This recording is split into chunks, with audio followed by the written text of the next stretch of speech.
U Španjolskoj su jučer održani parlamentarni izbori. Relativni pobjednik su socijalisti, a desnica je, nakon čini mi se 1970. godine, ušla u parlament. Uoči izbora Vlado Bogdanić, dugogodišnji suradnik HRT-a, napravio intervju s direktorom medijskog servisa Vila Web Vicentom Partalom, koji je govorio o stanju u Kataloniji i političkim snagama koje se bore za neovisnost te španjolske pokrajine. Pogledamo intervju.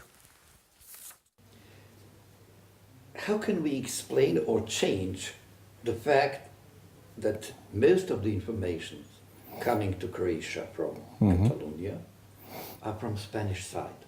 It is now a year and a half approximately since the Catalan parliament voted for independence. How would you describe this period after this decision till today? Well, as you know, on October 17, the Catalan parliament proclaimed independence, and after that came the Spanish government backlash using the Article 155 of the Spanish Constitution, a very controversial article, and so the government was disbanded, the parliament was closed. Then came new elections. The pro-independence parties won again the elections, which means that the position of the pro-independence parties is very strong, because even amid the greatest repression, you can imagine the victory was for them. We are now expecting the consequences of the trial. President of the parliament, members of the government, and leaders of the civic associations, they are on pre-trial prison, and now there is the trial going on in Madrid in the Supreme Court, which, by the way, is not the tribunal that must, under the law, must be in care of this thing. It was a political maneuver. And we are waiting also for the 3 elections coming in the next month, because we have Spanish elections, local elections, and European elections. So after that period, probably in summer, we will know better how the country is evolving. I think it's now the government in Catalonia is again a pro-independence government, but the repression is very strong, and the consequences of the repression have an impact in the population, but especially in the politicians. Politicians are afraid of they can be in a position like the ones in being in court in Madrid as soon as a Spanish government wants. So it's a delicate point of the process.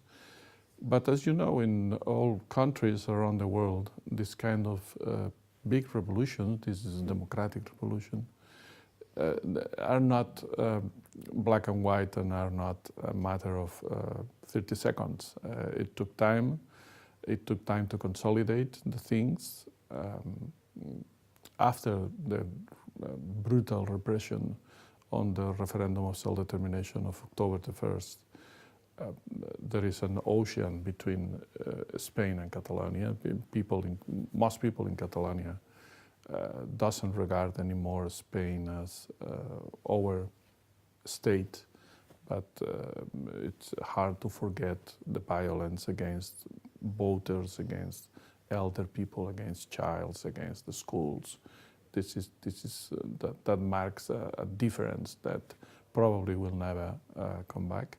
So we are in a very interesting moment in political terms, but nothing exactly is happening right now. I'm with you, but allow me to ask you something from my personal point of view, very important, because I'm not here only as a Croatian person, but as European as well. How is it possible that today someone thinks that a serious political problem, such as this one, could be solved on a trial in Madrid? Well, this is the most difficult part of everything.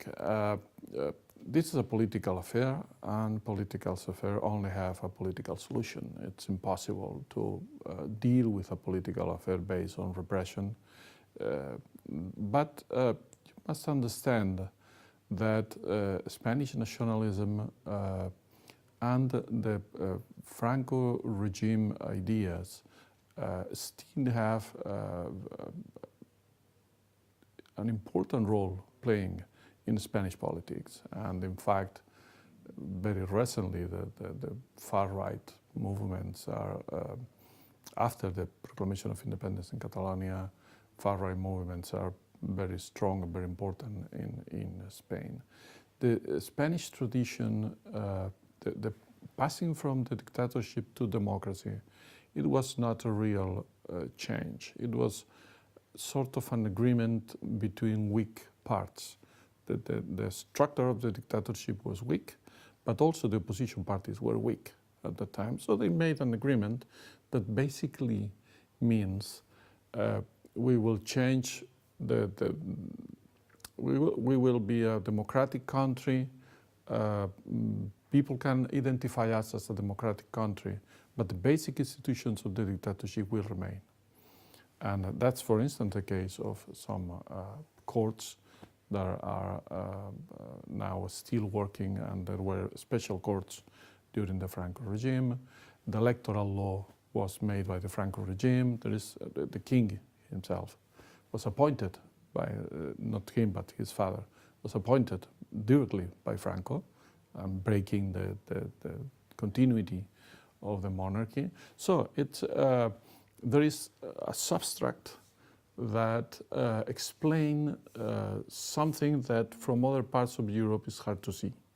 Because when you talk in Europe, people try to say, well, this is part of the European Union. If they are part of the European Union, they must be a democracy. It's important what is happening now, because for the first time, the European Union is recognizing that not all country members of the European Union, namely Poland, Hungary, but also Spain, they are not democracies. They are not functioning as a real democracy. And for instance, this debate that the speaker candidate from the People's Party is opening about creating a mechanism to evaluate the level of democracy of every country of the European Union is very significant. Means that for the first time, the European Union recognizes that you can be a member of the European Union and not be a democratic country. This is very relevant for us because Spain have a lot of problems on this side, and the resume of all these problems is that they put the law above the democracy. And that is a traditional in any dictatorship, not in a democracy.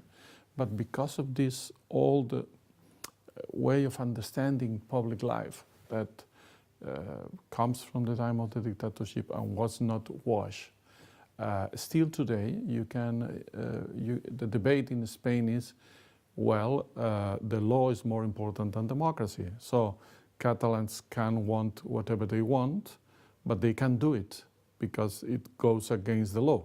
Of course, this is a stupid thinking, and it's not, in any democracy can accept that, because if that was the case, today we will be still in the slave times, or black people have no rights, gay people have no rights, women have no rights, because all time you must change the law. I was told you visited the area and Croatia during the wartime. Mm-hmm. So tell us something about this period of time, and tell us also, because this is an interview for Croatian TV, maybe there is a kind of message you would like to send to Croatian audience. I have been most of my life foreign affairs reporter. So I was working in the Soviet Union when the Perestroika, the Baltics independence. And of course, I went first to Slovenia for the independence process, then to Croatia, then to Bosnia during the war. I was working mainly in Croatia. I was in Zagreb, I was in the coast, but mainly I was in western Slavonia, around Vukovar in the front of war. And I have some lessons from this period of time. One, the most important one, is that everything can change. There are some people that believes that borders can change, that I don't know, organization of the public life can change, but all of a sudden you understand that things can change, and the main force driving these changes are the will of the population. If the will of the population is strong enough, even in the most difficult situation, things can change. For me, for instance, my personal experience in the front in Croatia, I was a lot of time in a little village called Vinkovci, close to Vukovar, and I saw there some things that make me have very strong in personal terms. But I discovered at the end that if the will of the population is clear, is strong, no one can prevent things to happen. After that, I have a very intense link with these countries. I have been in contact with some of these countries. For instance, Estonia, I have a lot of friends in Estonia. And something that shocked me is how a country can be, for instance, in Estonia.